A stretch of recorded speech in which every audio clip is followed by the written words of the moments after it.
गणेश चतुर्थी के दिन रात के समय चांद नहीं देखना चाहिए। कौन सी चतुर्थी के दिन?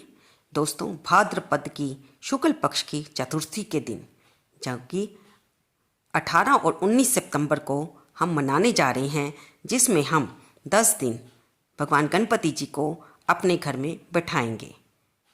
तो स्वागत है आपका अपने ही YouTube चैनल में कलयुग के चमत्कार संतों की वाणी। आज हम गणेश चतुर्थी के बारे में ही इस वीडियो में जानेंगे कि इसमें हमें क्या करना चाहिए, किस दिन गणपति जी को हम बैठाएंगे, इसकी कथा क्या है। भारत में सनातन संस्कृति के लोग आए दिनों अलग अलग त्यौहार मनाते रहते हैं। भाद्रपद महीने में कृष्ण जन्माष्टमी के बाद फिर गणेश चतुर्थी का त्यौहार आने वाला है। वैसे तो गणेश चतुर्थी पूरे भारतवर्ष में भगवान श्री गणेश के जन्मदिन के उपलक्ष्य में मनाई जाती है, लेकिन महाराष्ट्र के लोगों में गणेश चतुर्थी को देखकर एक अलग ही उत्साह देखने को मिलता है। ये महाराष्ट्र का प्रिय त्यौहार है, जिसे महाराष्ट्र के लोग अपने रीति रिवाजों के साथ बड़ी धूमधाम से मनाते हैं। दोस्तों, आप सब लोग तो जानते ही हैं कि भारत में अनेक प्रांत हैं, अनेक प्रदेश हैं, अनेक भाषाओं के लोग रहते हैं, जो कि अपने अलग अलग त्योहारों को मनाते हैं और हर त्यौहार का अपने क्षेत्र में एक अलग ही रूप होता है। यद्यपि इस समय देश के हर कोने में अब लोग हर त्यौहार को खुशी से मनाने लग गए हैं, और ये एक तरह से हमारे सभ्याचारिक परंपराओं का मेल है। जब हम लोग एक प्रदेश से आकर दूसरे प्रदेश में रहने लग जाते हैं और वहाँ पर अपना त्यौहार मनाते हैं, तो वो त्यौहार वहाँ के स्थानीय लोग भी कुछ समय बाद मनाने लग जाते हैं।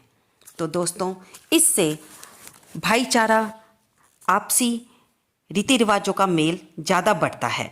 भारत तो वैसे ही धर्मनिरपेक्ष देश है।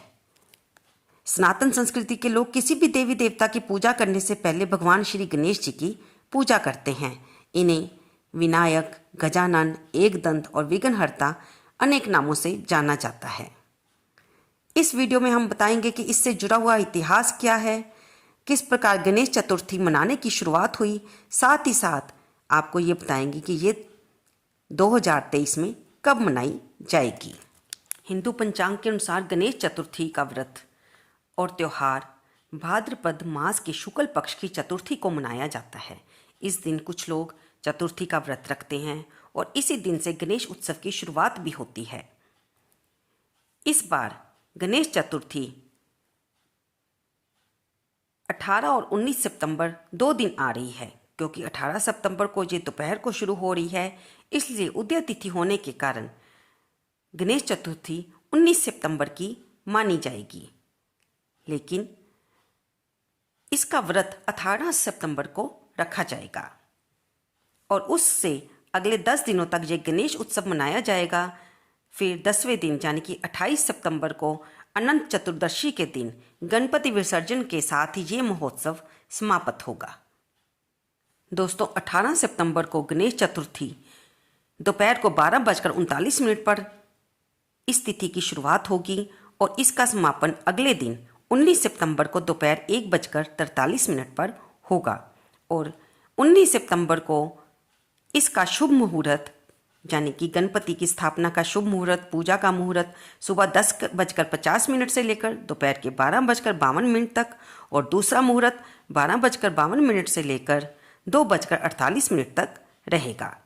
क्योंकि क्षेत्र के हिसाब से समय का बदल जाते हैं, इसलिए आप अपने क्षेत्र के हिसाब से शुभ मुहूर्त देखकर गणपति जी को घर लाकर विराजित कर सकते हैं और उनकी पूजा अर्चना कर सकते हैं। अब जानेंगे कि गणेश चतुर्थी क्यों मनाई जाती है। भगवान श्री गणेश को देवताओं में सबसे बुद्धिमान माना जाता है। इसके साथ ही वह रिद्धि सिद्धि के स्वामी भी हैं, जिनकी कृपा से हर परिवार में सुख समृद्धि आती है, लोगों में बुद्धि का विकास होता है। इन्हें विघ्नहर्ता कहकर भी बुलाया जाता है, क्योंकि इनकी कृपा से परिवार पर आने वाले सारे विघ्न और संकट दूर हो जाते हैं। बिना गणेश जी के किसी के घर में लक्ष्मी का प्रवेश नहीं होता। लक्ष्मी और गणेश दोनों साथ साथ ही घर में प्रवेश करते हैं और परिवार को सुख समृद्धि प्रदान करते हैं। इसलिए भगवान श्री गणेश की जन्म तिथि को गणेश चतुर्थी के रूप में मनाया जाता है। महाराष्ट्र में छत्रपति शिवाजी के समय से ही इस उत्सव को मनाने की परंपरा चली आ रही है और इसने धीरे धीरे महोत्सव का रूप धारण कर लिया और ऐसा इतिहास में वर्णन आता है कि इस महोत्सव ने आज़ादी के संग्राम में भी एक महत्वपूर्ण भूमिका निभाई है। शिवाजी के बाद बाल गंगाधर तिलक, सरोजिनी नायडू, वीर सावरकर आदि क्रांतिकारियों ने इस महोत्सव का सहारा लेकर स्वाधीनता संग्राम के लिए लोगों में जागृति पैदा की और उन्हें अंग्रेजों के विरुद्ध खड़ा किया। इस त्योहार ने लोगों के आपसी धर्म के लेकर जो भी भेदभाव थे उनको मिटा दिया और अंग्रेजों को हराने के लिए लोग इकट्ठे होते गए, क्योंकि इस मंच को आज़ादी से जुड़े हुए गीत गाने में भी इस्तेमाल किया जाता था और भाषण देने के लिए भी क्रांतिकारी इस मंच का उपयोग करते थे, क्योंकि महोत्सव को धीरे धीरे फैलते हुए लोग इकट्ठे होने लग गए थे और ज़्यादा संख्या में लोगों को संबोधित करना इस उत्सव में आसान होता था। आज भी उत्साह और जुनून के साथ प्रतिवर्ष गणेश चतुर्थी का महोत्सव न केवल महाराष्ट्र बल्कि भारत के बहुत से राज्यों में अब धूमधाम से मनाया जाने लगा है। आइए अब सुनते हैं गणेश चतुर्थी की कथा। इससे जुड़ी हुई एक कथा अत्यंत लोकप्रिय है। कहा जाता है एक बार माता पार्वती स्नान करने जा रही थी। इस दौरान उन्होंने अपने शरीर पर लगे लेप यानी मैल के जरिए एक काया बनाई और उसमें प्राण डाल दिए ताकि उनके द्वारा बनाया गया बालक द्वार पर पहरेदारी कर सके। यही बालक भगवान श्री गणेश थे, जिन्हें माता पार्वती ने अपने शरीर के लेप से निर्मित किया था। माता पार्वती ने गणेश जी को आज्ञा दी कि वह द्वार पर ही रुककर पहरेदारी करें और किसी को भी अंदर आने की अनुमति ना दें। इतना कहकर माता पार्वती अंदर स्नान करने चली गई और भगवान श्री गणेश द्वार पर पहरेदारी करने लगे।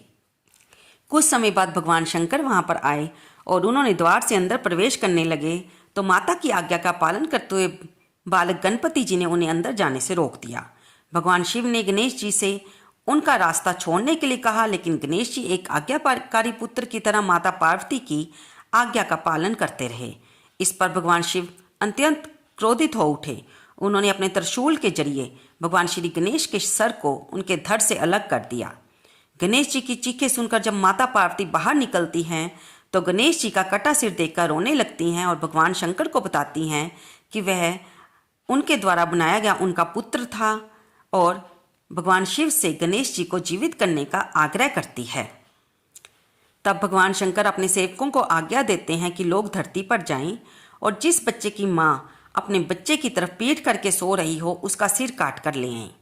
भगवान शिव के सेवक पृथ्वीलोक पर जाते हैं और एक हाथी के बच्चे का सिर काटकर वापस कैलाश आ जाते हैं।